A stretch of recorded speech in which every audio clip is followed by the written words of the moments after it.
Every time you light up, something else lights up too. Not just neurons, not just thoughts, but portals, invisible ones. In that moment of altered breath, your aura shifts. Energies awaken. Some rise with you, but others, they watch, they wait. Ancient mystics didn't see cannabis as a toy or a trend. They saw it as a threshold, one that demands respect. Because when you enter altered states without guarding your soul, you might just leave the door open for anything to walk in. This video isn't about judgment, it's about remembrance. Because somewhere along the way, we forgot that marijuana was once a sacred tool, a spirit plant used in temples, in visions, in rites of passage. And now, it's mostly smoke without ceremony. But what are the spiritual consequences of that? Today, we're peeling back the veil. You'll discover the ancient secrets behind cannabis use, why your energy field reacts the way it does, and how to cleanse, protect, and truly harness the power of this plant. This isn't a high, this is a reckoning, and it begins now.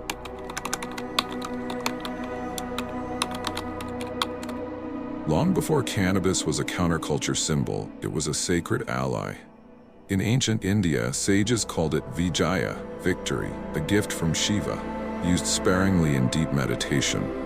In Egypt, hemp smoke rose in temple rituals as an offering to the gods. Across time, shamans and mystics revered it not as an escape, but as a bridge, a key to unlock inner realms. But here's the forgotten truth. Not every key opens light. In esoteric traditions, cannabis was known to thin the veil. Yet what comes through that veil depends on you. Used with sacred intent, it could expand consciousness. Used carelessly, it fogged the soul's mirror and opened the aura to wandering energies, entities drawn to distorted states. Imagine your soul as a temple. Every inhale is a ritual, but when done without awareness, it's like leaving the temple door ajar, incense burning, light dim, and anyone can walk in. The plant itself is neutral, a spirit. What matters is your relationship to it. Reverence or recklessness, alignment or avoidance. Because cannabis doesn't just change your mind, it tunes your frequency. And what you attract on that frequency is part of the mystery.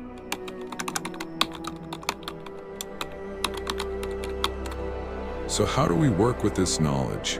This sacred paradox of a plant that can both illuminate and obscure? The answer lies not in abstinence or indulgence, but in intention, awareness, and energetic hygiene. 1. Sacred use versus habitual escape. Before any encounter with cannabis, ask yourself, am I seeking clarity or hiding from truth? A sacred mindset is everything. Create space, quiet, dim, reverent. Light a candle, cleanse your space with sound, incense, or prayer. This is no longer a casual act.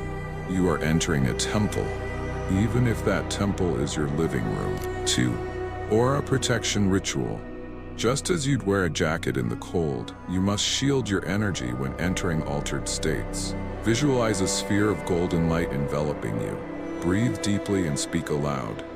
I am sealed in divine light. Only truth may pass through.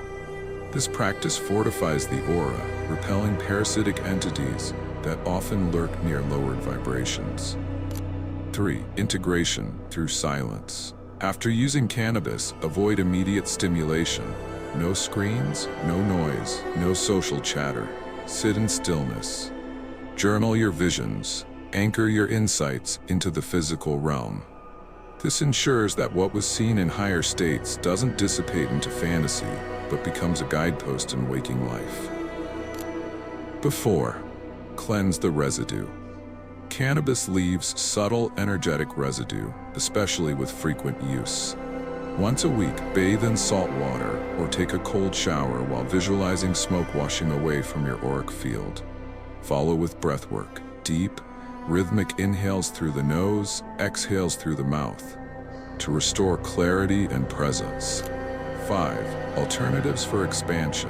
If the plant has become a crutch, not a compass, Explore non-substance-based expansion. Meditation, fasting, breathwork, dance, and sacred sound can induce similar states without the cost of clarity. These practices strengthen your inner channel, allowing divine intelligence to move through you cleanly. Remember, the plant is an amplifier, not a source. It reveals what is already within. If the inner world is chaotic, cannabis may intensify that chaos. If the soul is ripe for vision, it may part the veils once. But repeated opening without integration weakens the temple of the self. You are a vessel for light. Guard that vessel with discernment. Use tools wisely and always return to center.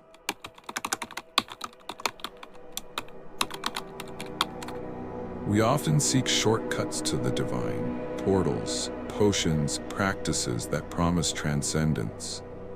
But the truth whispered through the ages is this: real awakening is earned, not borrowed. Cannabis, like fire, is a sacred force. In the hands of a conscious soul, it can warm the spirit, illuminate shadow, even open gateways to forgotten dimensions. But in the hands of the unprepared, it burns away discernment, leaving only illusion in its wake. The spiritual consequences of smoking marijuana are not black and white. They are layered, nuanced, deeply personal. It is not the plant that determines your path. It is your relationship to it. Are you using it to numb pain or to alchemize it? Are you escaping the world or entering the mystery with reverence? You see, every inhalation is a prayer, whether you know it or not, and every altered state opens a door to something. The question is, what's on the other side? The ancients didn't fear the plant. They respected it. They listened. And perhaps that's where we must return. If this video stirred something within you, an old memory, a forgotten knowing, don't let it fade. Sit with it. Reflect. And if you feel called, share your experience in the comments. Your story may be the map someone else is searching for. And if you're ready to go deeper into the mysteries, subscribe and step with us into the forgotten temples of wisdom. Your journey has only just begun.